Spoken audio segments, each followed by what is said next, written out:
വിമർശനമില്ലെങ്കിൽ ഞാൻ പോലും ചിലപ്പോൾ വഴിതെറ്റിയെന്നിരിക്കും. ഉമ്മൻചാണ്ടിയാണ്.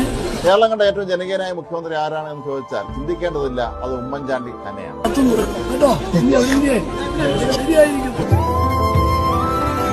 ജനക്കൂട്ടത്തിന്റെ സാന്നിധ്യത്തിലല്ലാതെ അല്ലെങ്കിൽ ആൾക്കൂട്ടത്തിന്റെ നടുക്കല്ലാതെ ഉമ്മൻചാണ്ടിയെ നമ്മൾ ഒരിക്കലും കണ്ടിട്ടില്ല. ആൾക്കൂട്ടത്തിനിടയിലാണ് എപ്പോഴും അദ്ദേഹത്തിനെ നമ്മൾ കണ്ടിട്ടുള്ളത്. എപ്പോഴും ഉണ്ടാവും, ആളുകൾ ചുറ്റും ഉണ്ടാവും. അത് ഒട്ടും ഭയമില്ലാതെ അദ്ദേഹത്തിന്റെ തൊട്ടടുത്ത് എപ്പോഴും കൂടിയെത്താൻ നമുക്ക് പറ്റുമായിരുന്നു. ഞാൻ ഏറ്റവും കൂടുതൽ ഭയപ്പെടുന്നത് ഏകാന്തതയാണ്. എനിക്ക് പ്രവർത്തകരും ജനങ്ങളുമാണ് എന്റെ ശക്തി. എന്റെ അടുത്ത് ആർക്കും വരാം. അക്ഷരാർത്ഥത്തിൽ ജനങ്ങൾക്കിടയിൽ ജീവിച്ച നേതാക്കന്മാർ ചുരുക്കമാണ്. അവരിലൊരാളായിരുന്നു ഉമ്മൻചാണ്ടി. ആർത്തിരമ്പ് നാൾക്കൂട്ടത്തിനിടയിലെ കലിഞ്ഞു ചേരാൻ കൊതിച്ച നേതാവ്, മലയാളി ജീവിതത്തെ ഏറ്റവും അടുത്ത് സ്പർശിച്ച ജനനായകൻ. ഉമ്മൻചാണ്ടി സാറേ എന്ന വിളിയിൽ തീരുന്ന പ്രശ്നങ്ങളെ പല മനുഷ്യർക്കും ഉണ്ടായിരുന്നുള്ളൂ. ആവശ്യങ്ങളും ആവലാതികളും പറയാൻ അദ്ദേഹത്തിന്റെ കിടപ്പുമുറിയിൽ പോലും മടിക്കാതെ കടന്നു ചെന്നവർക്ക് ജനാധിപത്യത്തിന്റെ സുന്ദര നിർവചനമായിരിക്കാം ഉമ്മൻചാണ്ടി.